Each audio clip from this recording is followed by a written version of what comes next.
Prazer conhecer esta igreja, já tinha ouvido falar, mas nunca tinha vindo sequer à cidade de Londrina. Primeira vez que eu e minha esposa estamos aqui, cidade muito bonita.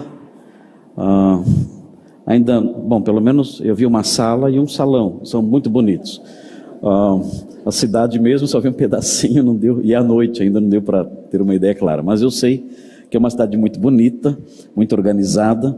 E é muito bom estar aqui com os irmãos, conhecendo irmãos, novos irmãos, fazendo novas amizades e sendo enriquecido com o convívio, com a comunhão dos santos. Queridos, eu quero nesta manhã compartilhar com vocês o texto de Romanos 6, de 15 a 23. Esse é o texto que eu quero compartilhar.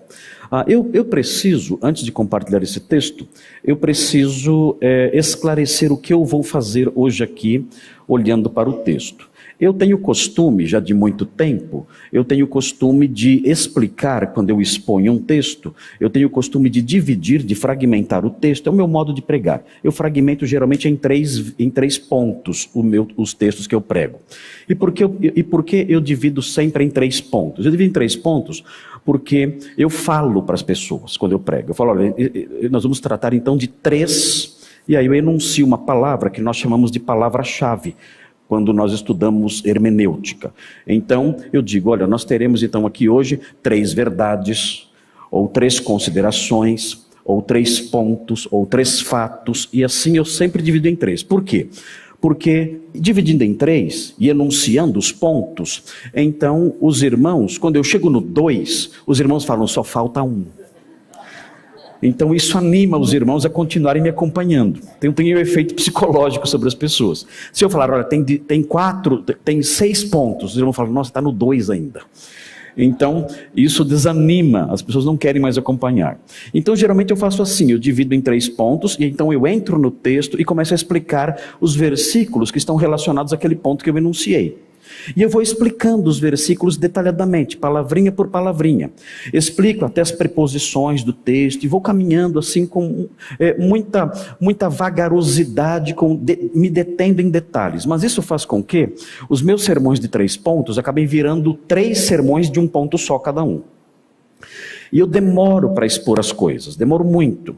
Eu estou pregando em Gênesis na minha igreja desde 2016. Eu estou no capítulo 30, estou feliz porque eu cheguei no capítulo 30 agora. No Seminário Palavra da Vida, eu lecionei durante 25 anos lá. E eles me davam livros bíblicos para ensinar. Então passava o ano todo ensinando Romanos. Terminava o ano e estava no capítulo 7, 8. Então eles me deram Tito, bem menor. Eu tentei terminar, não consegui. Fiquei na metade do capítulo 2. Então me deram Judas. Eu consegui terminar porque no último dia eu corri bastante. Então eu tenho esse costume, é o meu estilo de trabalhar. Ou eu não posso fazer isso hoje aqui com o texto que eu vou ler para vocês. Porque se eu fizer isso, vamos sair daqui hoje às 4 da tarde.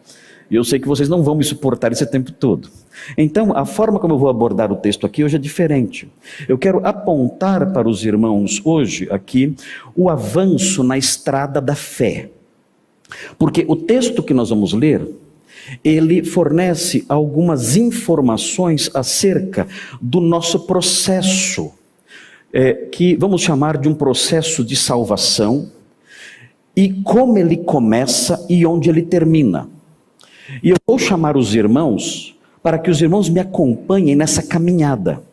Porque ainda que eu não possa explicar versículo por versículo, detalhe por detalhe, ainda que isso seja impossível fazer aqui hoje, eu quero destacar os detalhes presentes no texto que mostram as etapas dessa jornada que estamos trilhando. E os irmãos então, juntos comigo, verão essas etapas. Eu quero apontar para vocês no texto essas etapas. E além de apontar aos irmãos essas etapas que partem do momento da nossa conversão e chegam à vida eterna, todas elas presentes no texto que leremos, eu quero também apontar um processo oposto que também transparece no texto aqui. Qual é a trajetória que segue o indivíduo que não partilha da nossa fé? Qual é o caminho que ele segue? Nós temos, de acordo com o texto, veremos, nós temos uma trajetória que envolve um processo ascendente. É um processo que vai para cima, que sobe.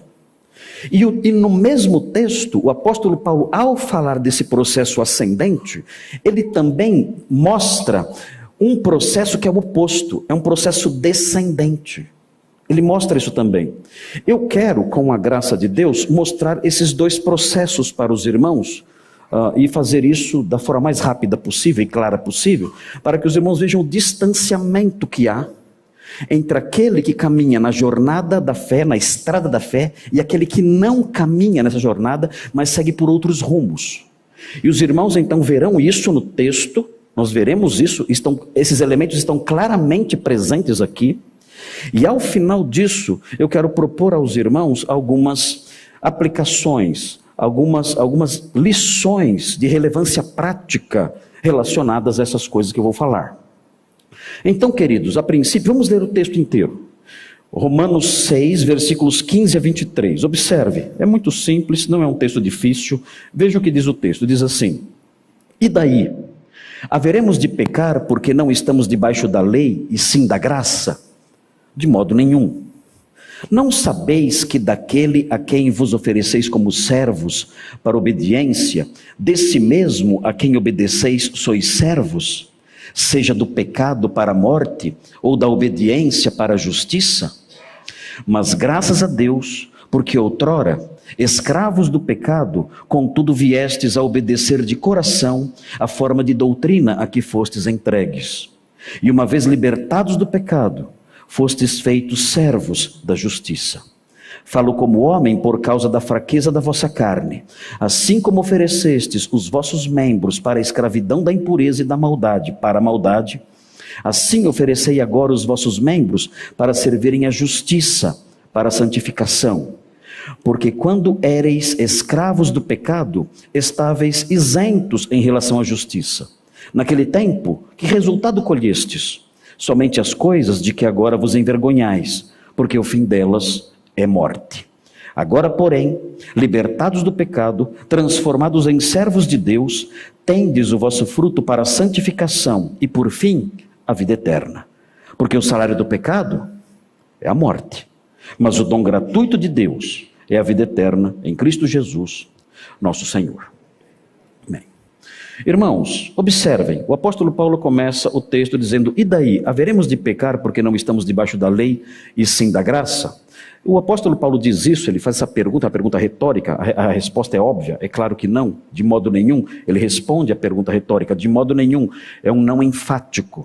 É um não enfático de Paulo. Essa expressão, de modo nenhum, é tradução de umas negativas mais intensas, mais fortes, mais veementes da língua grega. Megenoito, de forma nenhuma, absolutamente. Isso é inaceitável, ele diz. E por que essa pergunta foi levantada? Porque ele disse no versículo 14, porque o pecado não terá domínio sobre vós, pois não estáis debaixo da lei, e sim da graça. As pessoas tendem a pegar doutrinas bíblicas e transformá-las em instrumentos que estimulam ou justificam a nossa conduta pecaminosa. As pessoas dizem: eu não estou mais debaixo da lei, sim da graça, então estou livre para fazer o que eu quiser. E eu vou abusar da graça de Deus. O apóstolo Paulo então faz uma correção. Ele sabe dessa nossa tendência. Ele sabe da tendência do nosso coração obtuso e perverso. Nós tendemos a pegar versículos bíblicos e transformá-los em veículos por meio dos quais nós possamos fazer o que bem entendemos, como se aqueles versículos apoiassem a nossa má conduta. O apóstolo Paulo conhece essa inclinação do coração do homem. Então por isso ele corrige, ele fala: não, nós não podemos pecar porque não estamos mais debaixo da lei. E ele explica por quê. Isso não pode acontecer porque nós não somos mais servos do pecado. E aí ele segue no seu argumento, na sua argumentação, na sua exposição, e ele passa então a apontar a trajetória que eu falei para vocês. Ele passa a contar para nós, ele passa a pontuar para nós o que aconteceu conosco. E ele faz isso, eu vou destacar para os irmãos, os itens relacionados a essa nossa história. A história da nossa salvação. Como é a história da nossa salvação? Por que pontos isso passa? Como é essa trajetória?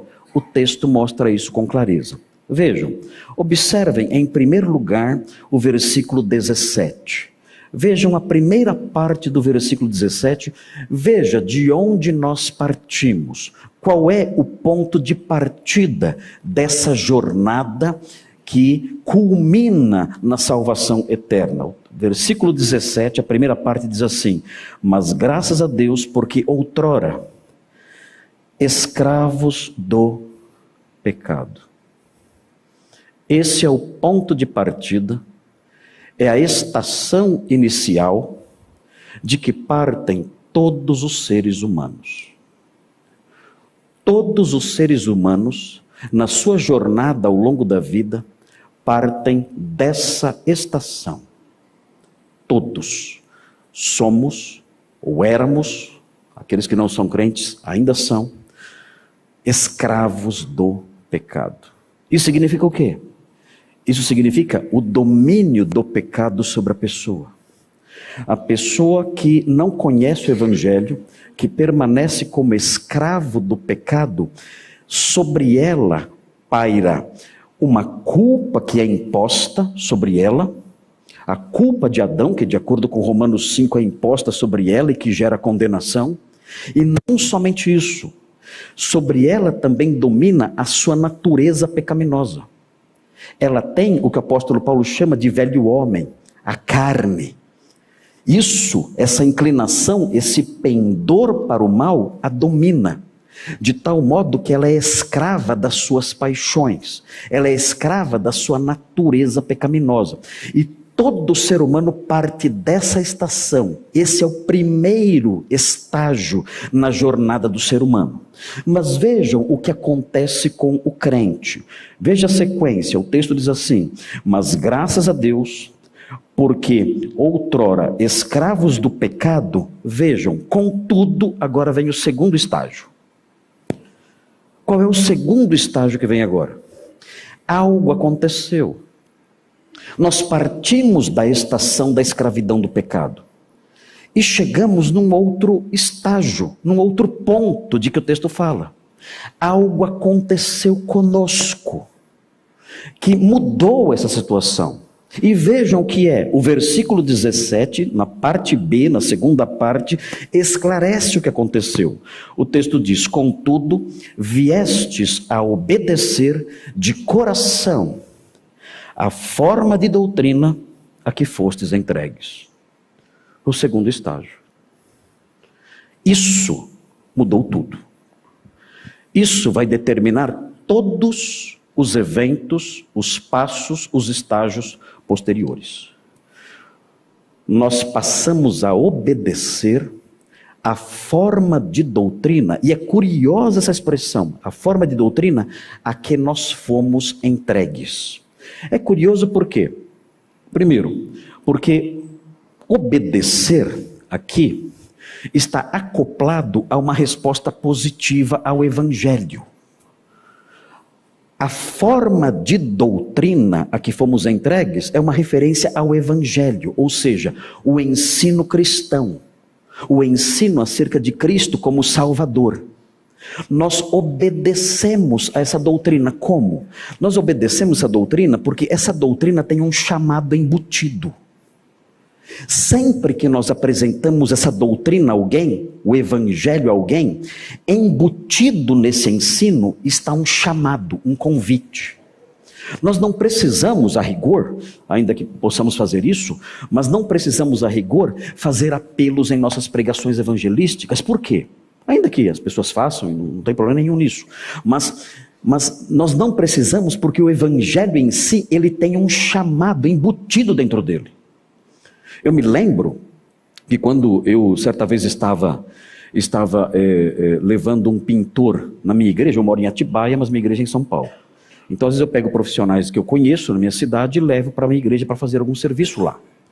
E eu lembro que no caminho eu comecei a evangelizá-lo, no caminho.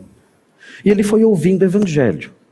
E no final eu disse, olha, então, tudo isso se resume no seguinte, ao final, chegando já em São Paulo, ele não podia sair do carro, ele tinha que ouvir, não tinha jeito, estávamos na estrada, não tinha como pular, né? Então ele foi escutando.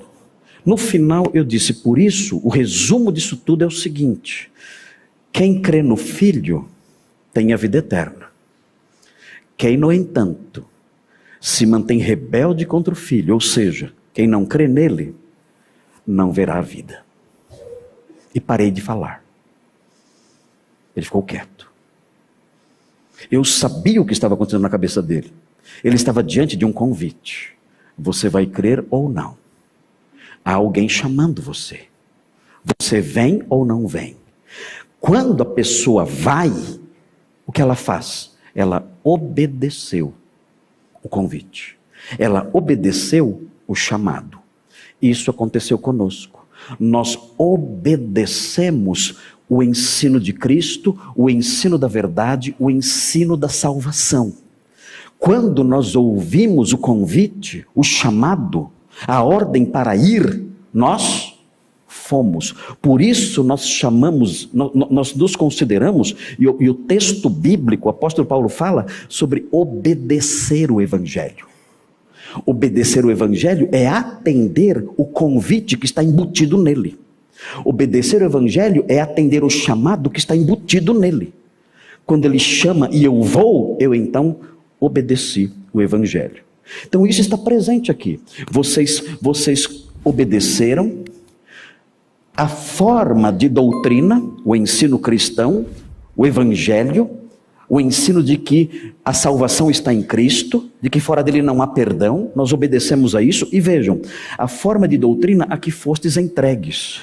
É estranho isso. Por que é estranho? A construção é estranha. Por quê? Porque o texto não fala que o ensino foi entregue a nós. Fala o contrário. Nós fomos entregues ao ensino. Quem fez isso?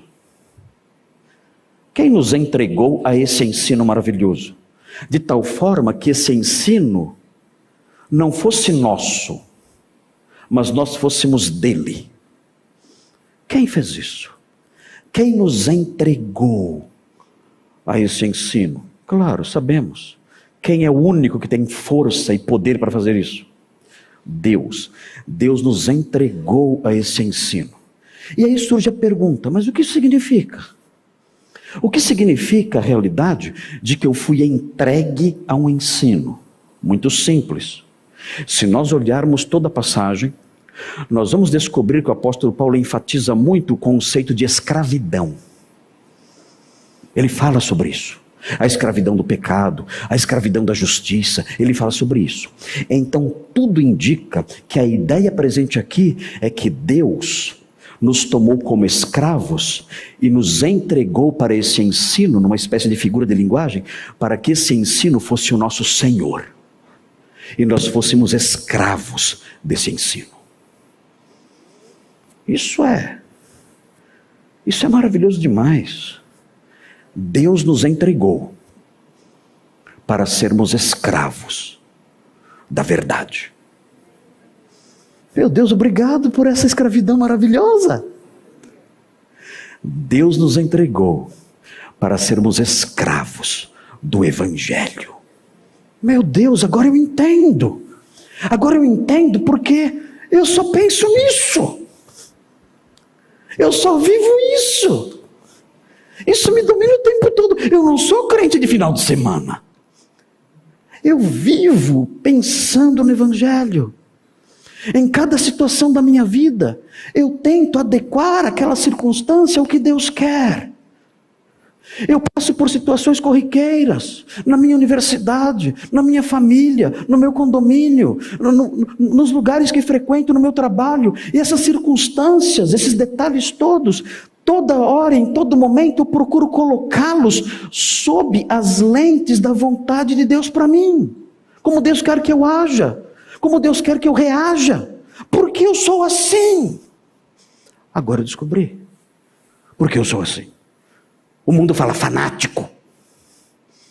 Radical. Fizeram uma lavagem cerebral em você. Não. Algo muito maior aconteceu. Eu era escravo do pecado. Mas Deus me pegou, me tomou e me entregou para uma doutrina santa. E essa doutrina agora me domina. Essa doutrina me domina. Tudo que eu faço sob o impulso dela. Ela não é minha. Não é a minha doutrina. Não é a doutrina que me foi entregue, não. Eu fui entregue a ela. É o ar que eu respiro. É o que rege tudo que eu faço, tudo que eu penso. Todas as minhas relações, todas as minhas decisões. Eu sou escravo dela. Senhor, que grande salvação é essa? O que o Senhor fez comigo? Agora eu entendo meu modo de pensar. Agora eu entendo minha consciência. Agora eu entendo porque eu não consigo realizar certas coisas, elas incomodam minha consciência. Agora eu sei por quê. Porque eu sou escravo de uma doutrina santa e o Senhor me prendeu a ela. O Senhor me algemou a ela. O Senhor me acorrentou a ela. Eu sou dela. Queridos, esse é o estágio que faz toda a diferença daqui para frente. Nós veremos os outros. Temos mais 47 para ver. Não estou brincando. Temos outros aqui. E vamos observá-los. O que acontece então depois? Eu agora sou escravo. Eu pertenço a uma doutrina. O que vem agora então? Vamos ver. Deixemos que o apóstolo fale. Deixemos que essas palavras que partem do coração de Deus cheguem até nós. Descobramos aqui, olhando o texto santo, descobramos aqui, olhando o texto sagrado, o que mais aconteceu conosco. É a nossa história. Eu estou falando sobre a sua biografia. É importante que conheçamos a nossa história, a nossa biografia de salvação. Veja, eu estou contando a sua história ou não? Meu Deus, pastor, até agora estou no ponto 1 apenas, não passei pelo ponto 2. Meu Deus, não pode. Você verá o que acontece com quem não passa pelo ponto 2. Eu direi depois. Não vou dizer agora para não assustar muito. Mas se o ponto 2 não aconteceu, você tem que suplicar: Senhor, tem misericórdia de mim. Entrega-me, algema-me, acorrenta-me a essa forma de doutrina santa. Porque a partir disso tudo mudará. Vamos seguir em frente. Eu nem sei quanto tempo eu tenho. É que eu estou acorrentado a essa coisa aqui. Vamos em frente. Vamos mais um pouco. Vejam o que acontece então. Vejam na sequência, versículo 18. E uma vez, olha o efeito, terceiro item. Uma vez libertados do pecado. Qual é o próximo item? Libertação do pecado. Ele me algemou a doutrina santa. E eu fui liberto. Eu fui liberto daquele algoz terrível. Daquele senhor cruel. Que me dominava. E que obscurecia ali o meu coração, enchendo-o de tristeza e de angústia. Eu fui libertado daquela água que ele me servia, que prometia matar a minha sede, mas era uma água suja e salgada, e nunca matava a minha sede. E eu fui liberto desse Senhor que me servia com essas coisas horríveis. Eu fui liberto do pecado que prometia satisfazer os desejos do meu coração, os anelos da minha alma. Eu fui liberto disso. Santo Agostinho, e nós falamos um pouquinho sobre ele nas aulas de ontem, né? Ele foi um teólogo que veio na virada do século IV para o século V. Eu gosto muito de Santo Agostinho. Eu sou devoto, na verdade, de Santo Agostinho. Às vezes eu brinco assim, né? E Agostinho, ele dizia o seguinte: antes da conversão. Falou, meu pai queria muito que eu fosse um homem eloquente, ele dizia. Que naquela época fazer discursos dava dinheiro. As pessoas, as autoridades políticas pagavam para que as pessoas que fossem retóricas, as pessoas que fossem hábeis na palavra, produzissem seus discursos. Então, se algum candidato, algum cargo político queria fazer um discurso bonito, ele pagava para alguém.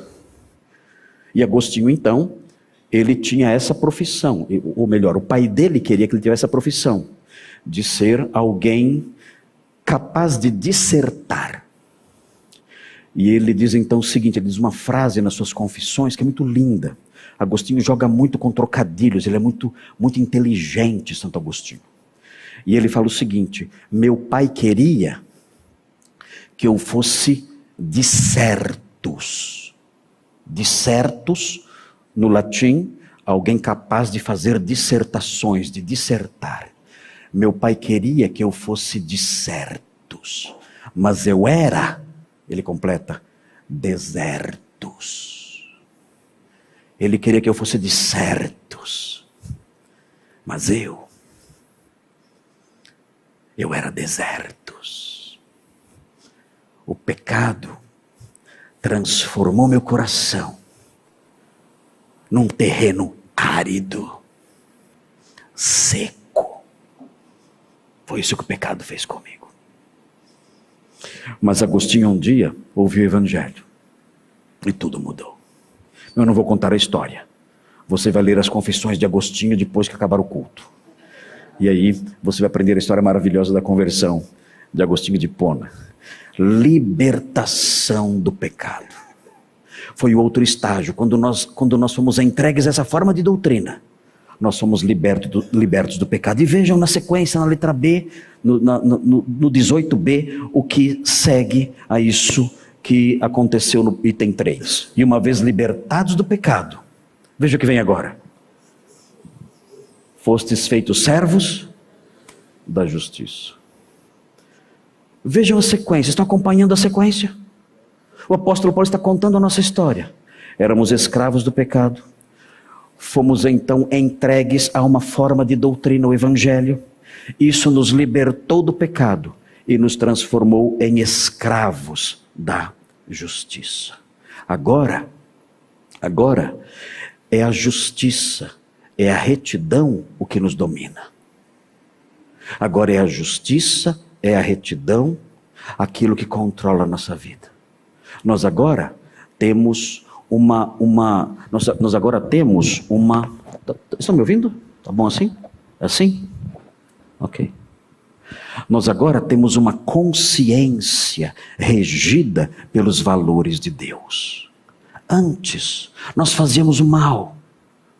E nós nos orgulhávamos disso. E nós até nos vangloriávamos disso. E contávamos para os outros. Felizes, contentes, achando que fizemos algo maravilhoso. A nossa consciência não nos incomodava. Agora nós temos um Senhor. Esse Senhor é a justiça. E essa justiça nos domina. A nossa consciência é controlada por ela. Nós nos tornamos servos da justiça e por isso o nosso comportamento mudou. Muitas pessoas, o apóstolo Paulo está dizendo tudo isso aqui para explicar por que o fato de termos sido libertos da lei não nos dá licença para fazermos o que bem entendemos. Ele diz, nós não conseguimos fazer isso. Estamos libertos da lei sim, vivemos sob a graça. Mas nós não conseguimos, libertos da lei, viver como se não houvesse lei nenhuma. Por quê? Porque Ele nos transformou e agora nós somos servos da justiça. E vejam a sequência, vem o próximo item. O próximo item está no finalzinho do versículo 19. Veja o que diz, vem o próximo passo aqui, a próxima estação, o próximo estágio. Diz assim o versículo 19, observem a parte final. Vou ler o versículo inteiro, mas vou me concentrar na parte final. Fala assim, falo como homem, por causa da fraqueza da vossa carne. Está dizendo que ele está usando figuras de linguagem porque a natureza humana não consegue entender as realidades espirituais de modo pleno, sem o uso de uma linguagem humana, de uma linguagem mais simples, adequada à compreensão da mente humana. E ele prossegue: assim como oferecestes os vossos membros para a escravidão da impureza e da maldade para a maldade, e aí vem o estágio novo agora. Assim, oferecei agora os vossos membros para servirem à justiça. É o estágio que estamos falando. E agora vem o novo estágio, para a santificação. O que vem então agora? O que acontece agora conosco? Tem algo errado aqui? Tem água aqui? É para ungir alguém, é isso?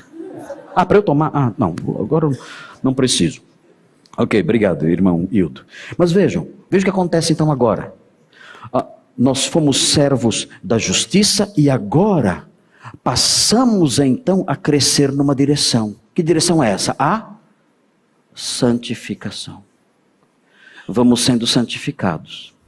A vereda dos justos é como a luz da aurora, que vai brilhando mais e mais, até ser dia perfeito. Vamos crescendo nisso. Vamos crescendo. Aquele que começou boa obra em vós, há de completá-la até o dia de Cristo. Esse ponto é um ponto móvel. É um ponto que prossegue, que vai em frente. Nós chegamos nessa estação, escravos da justiça. E agora então, nessa estação, é como se essa estação se movesse agora. Nós então vamos crescendo em santificação, mais e mais, num processo que vai seguindo para cima, mais e mais, mais e mais, sendo santificados. Essa é a nossa história. E vejam, o final disso. Onde isso vai acabar? Onde isso vai acabar? Se os irmãos olharem o versículo 22, vejam o que diz. Agora, porém, é um resuminho. Libertados do pecado. Ok? Já vimos isso. Transformados em servos de Deus. Ok? Vimos tudo isso. Tendes o vosso fruto para a santificação. Ok? Muito bem, já vimos essa estação também. Acabamos de ver agora. E vejam o final. E por fim, a vida eterna. Onde termina a viagem? Onde termina a viagem? A viagem começou no poço, no abismo, na masmorra. A viagem começou numa fenda tenebrosa. A viagem começou num vale de morte, a escravidão do pecado. E onde ela termina? Ela parte.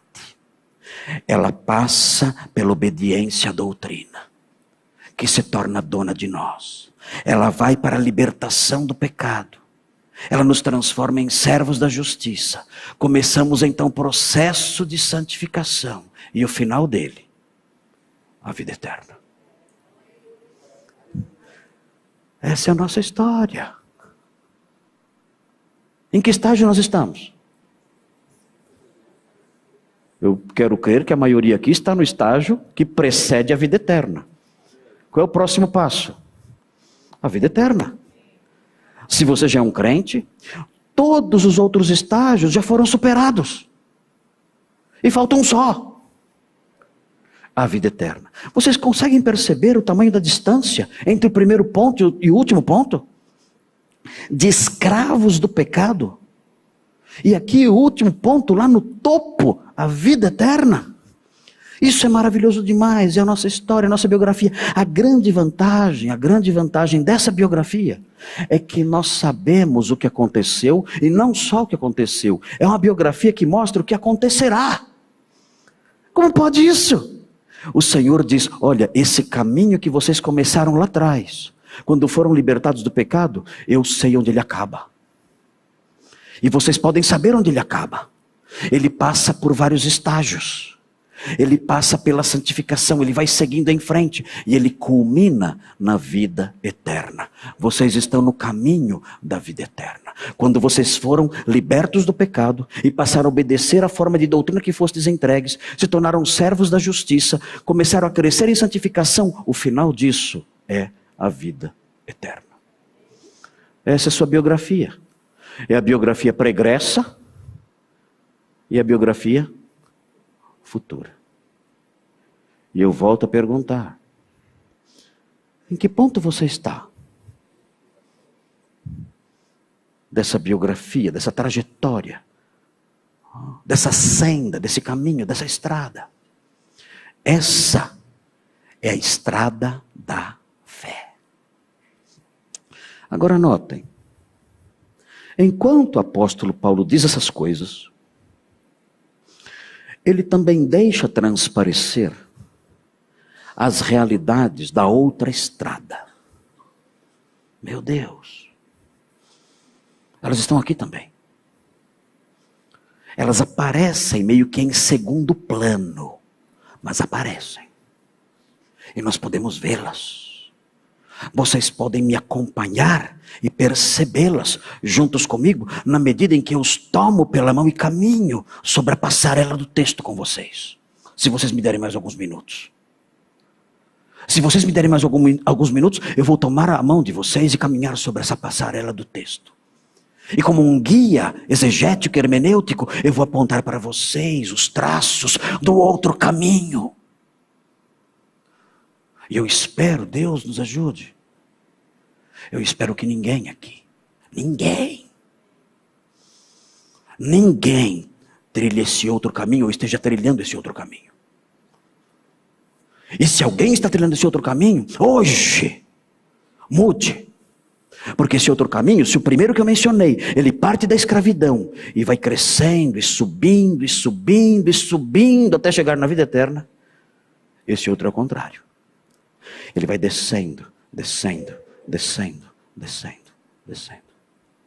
Você tem que parar isso, tem que interromper isso. Vamos ver, venham comigo. Venham comigo. Vamos trilhar o caminho do medo. Vamos trilhar o caminho do degredo, o caminho da vergonha, o caminho da podridão, o caminho da escravidão, da escuridão, o caminho da morte. Vamos, venham. Onde ele começa?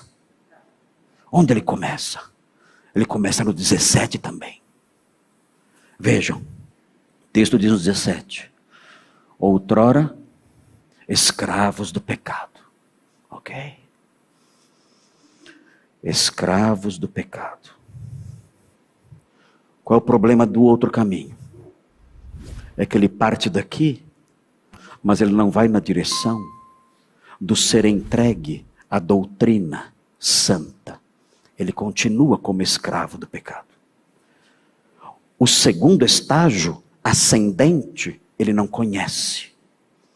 Ele ouve o evangelho e rejeita. Ele ouve a palavra de Cristo e a recusa. Então o que acontece? Nós temos uma pista que o apóstolo Paulo aponta no versículo 19. Vejam o que acontece no 19. Diz assim: falo como homem por causa da fraqueza da vossa carne, ele diz. Assim como oferecestes os vossos membros para a escravidão da impureza e da maldade. Como é essa escravidão?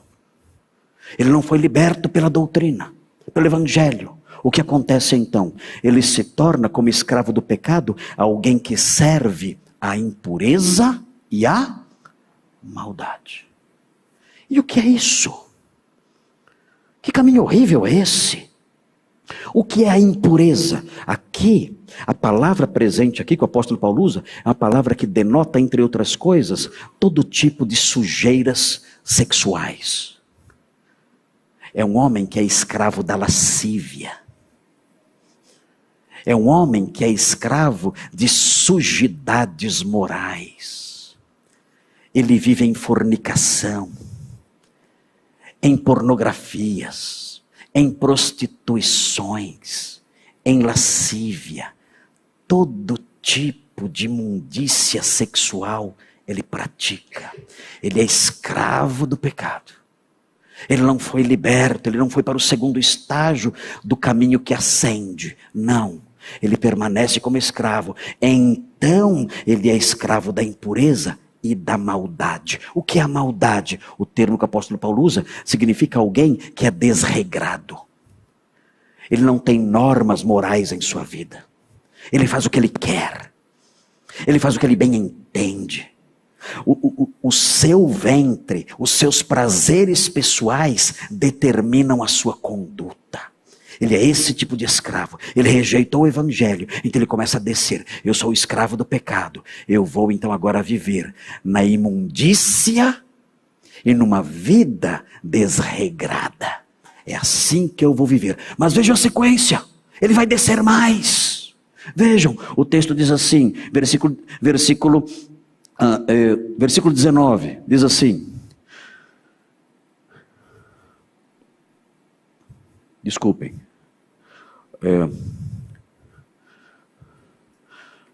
Versículo 19, é isso. Versículo 19, na parte final, ele diz: oferecestes os vossos membros para a escravidão da impureza e da maldade, ele diz.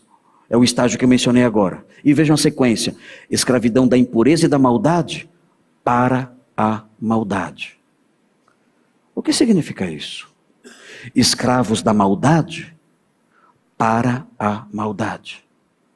Existe um movimento aqui. O apóstolo Paulo usa uma preposição aqui, uma preposição pequenininha grega, é a preposição eis, que significa em direção a.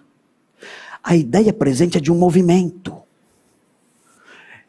Esses homens são escravos da impureza e da maldade, que leva a maldade ainda maior.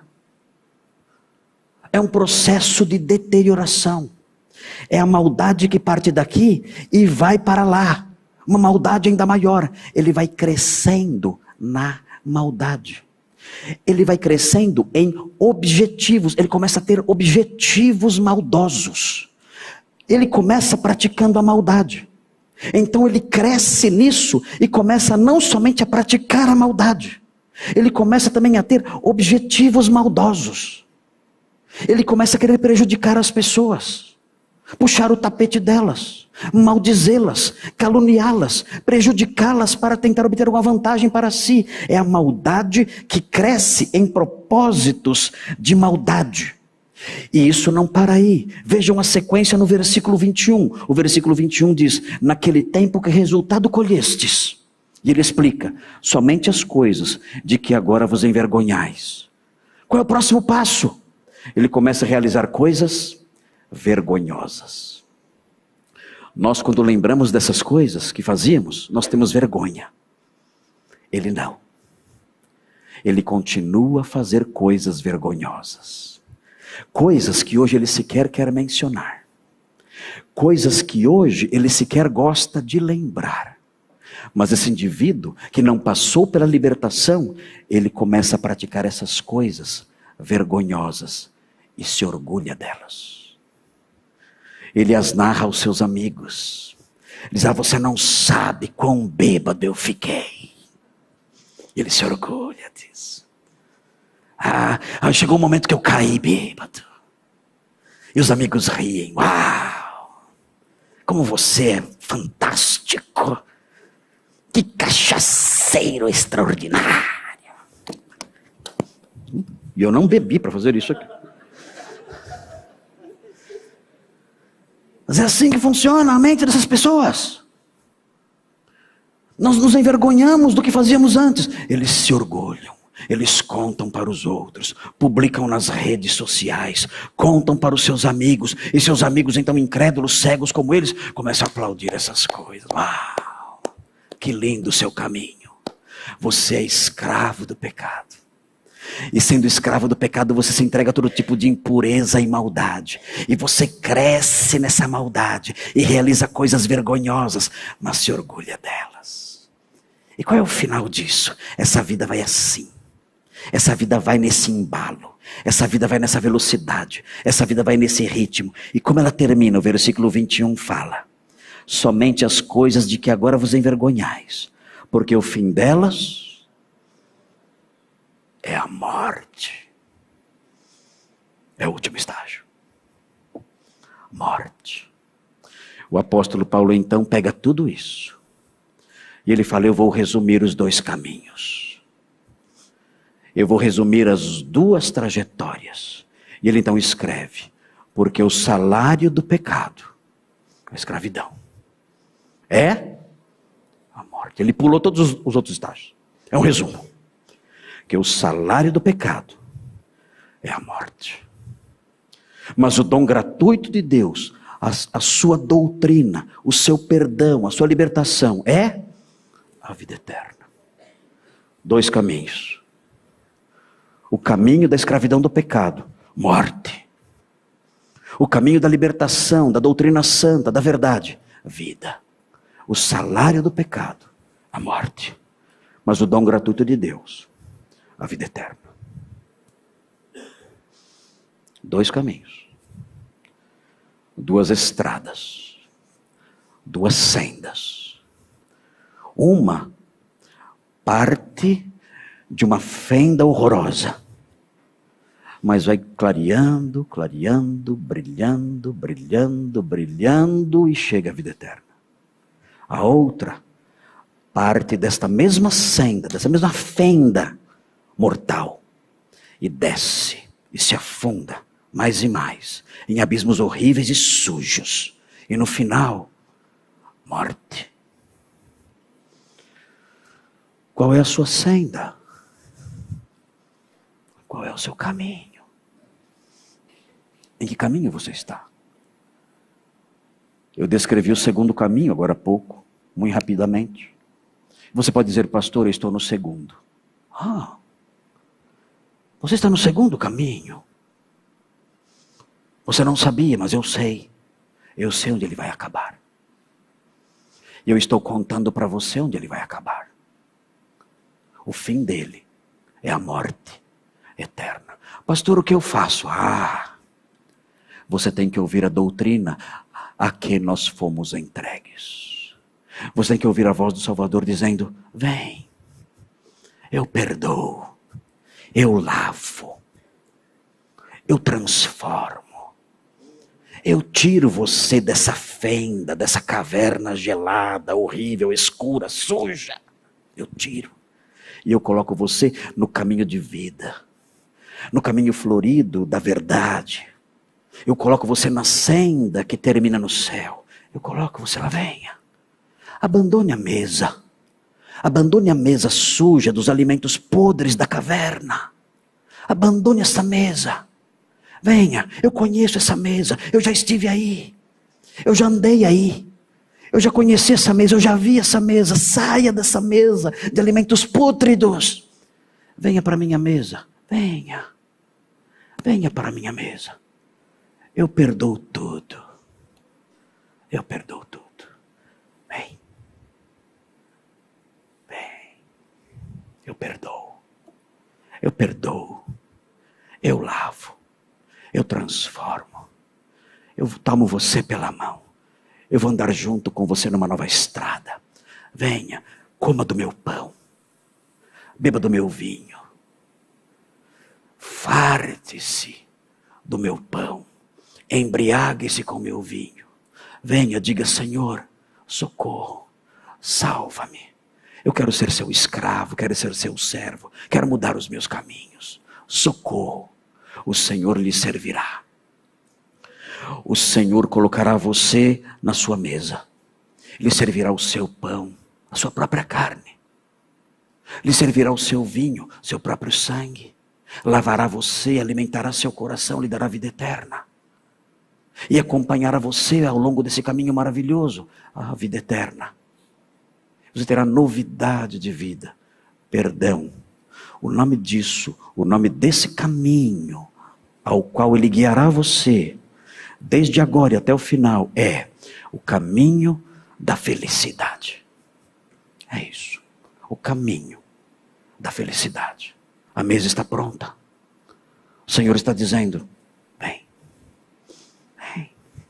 Aí onde você está, diga, Senhor, eu vou. Senhor, eu vou. Estou cansado do meu caminho. Estou cansado desta fenda. Estou cansado dessa picada apertada, pedregosa. Estou cansado. Picada suja, imoralidades, rebelião, maldades. Estou cansado. Eu vou para a sua mesa. Vou me alimentar do Senhor, da sua palavra, e quero seguir nos seus caminhos. Socorro, lava-me, perdoa-me, salva-me. Vem, vem, vem. E quem é crente? O que eu digo para quem é crente? Eu vou falar para vocês. Eu só tenho boas notícias para vocês. Vocês são folgados, né? Que mensagem maravilhosa é essa? Que biografia linda, que perpassa a nossa vida e adentra a eternidade. É linda demais. Que maravilhoso trilhar nessa estrada que não tem retorno, não tem volta. Eu não quero que tenha. Mas o que mais podemos dizer aos irmãos em face dessas coisas tão maravilhosas, tão ricas? Bem, eu diria o seguinte para vocês. Em primeiro lugar, entendam de uma vez por todas, porque o mundo não entende você. Entenda de uma vez por todas, porque você é tão diferente. Entenda de uma vez por todas, porque o mundo não gosta de você. Não fique tão assustado. O mundo não gosta de mim. Meus queridos, é como o soldado que chega para o sargento e fala: sargento, atiraram em mim. Você queria o quê? Você é um soldado na guerra? Entenda de uma vez por todas, há uma grande distância entre o seu caminho e o outro caminho. Não tente conciliar essas coisas. Não tente aproximar essas coisas, não. Nosso caminho é diferente, totalmente diferente. Entenda isso. Sofra as consequências disso. O mundo vai maldizer você, zombar de você, ridicularizar você, mas descanse. Você sabe por quê? Você está num caminho diferente. A diferença é que você sabe onde termina o seu caminho e o caminho dele. O caminho do outro. O outro não sabe onde termina o seu e nem o dele. Outro fator importante, queridos. Hoje, antes de almoçar, quando a família estiver reunida em torno da mesa, agradeçam pelo alimento, mas agradeçam por algo mais. Senhor, eu agradeço por este pão, mas não só por esse pão. Eu quero agradecer, porque o Senhor me colocou num caminho novo. Deus, se o Senhor me tirar tudo, se o Senhor me tirar esse pão, se o Senhor me tirar essa mesa, se o Senhor me tirar essa casa, se o Senhor me tirar essas roupas, eu ainda assim te louvarei para sempre. E quando eu chegar no céu, dizem que tem casas de ouro lá. Ok, vou ficar contente, se bem que eu não vou poder vender. Vou ficar feliz. Obrigado pelas casas de ouro, pelas ruas de ouro e por tudo mais. Mas eu quero me prostrar quando chegar na sua presença. E já que eu tenho trilhões e trilhões de milênios pela frente, eu quero gastar alguns desses bilhões e trilhões de milênios, eu quero gastar dizendo: louvado seja o seu nome. Obrigado, obrigado, obrigado, obrigado, obrigado, obrigado, eternamente obrigado. Comece agora a fazer o que você vai fazer no céu. Comece agora a viver como se já estivesse lá. Obrigado, porque o Senhor me colocou num caminho tão rico. E algo mais, para terminar. Rompa totalmente com qualquer coisa relacionada ao caminho mau. Ele não tem mais nada que ver com você. Nada. Tudo que diz respeito ao caminho mau, afaste-se disso. Rejeite. Abandone plenamente tudo que está relacionado a esse caminho. Lembrando, eu não pertenço mais a esse caminho. Eu pertenço a outro caminho. Eu não tenho mais nada a ver com essas coisas. Eu não tenho mais nada a ver com essas palavras, com esse modo de viver, com essas reações, com esse modo de pensar, com essas pessoas, com esses hábitos, com esses vícios. Eu não tenho mais nada a ver com isso. Eu estou no outro caminho. Afaste-se totalmente disso e cresça em santificação. Amados, é isso. Louvado seja o nosso Deus.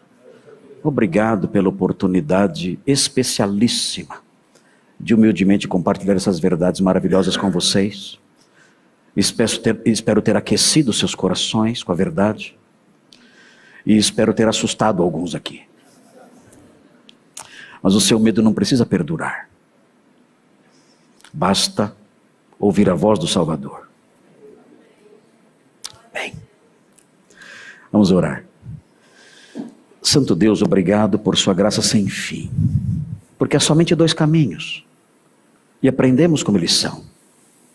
Obrigado porque o Senhor nos colocou no caminho da escravidão da justiça, da escravidão da sã doutrina, do estarmos apegados a ela. Obrigado porque esse caminho envolve santificação e por fim a vida eterna. Obrigado por libertação tão grande. Pedimos que o Senhor nos ajude a crescermos nisso e a louvarmos ao Senhor por isso. E abençoa aqueles, ó Deus, aqui ou em outros lugares, que estão nos ouvindo ou que vão nos ouvir. Que o Senhor os visite também. E que o Senhor os transforme, para que se alguém for escravo ainda do pecado, e está crescendo nessa direção de impureza, maldade, e no final caminhando para a morte, que o Senhor o desperte, para que ele seja liberto por meio do Evangelho, e siga num caminho novo, num caminho de vida, num caminho de salvação. Pedimos isso gratos pelo que pudemos aprender nesta manhã, em nome de Jesus. Amém.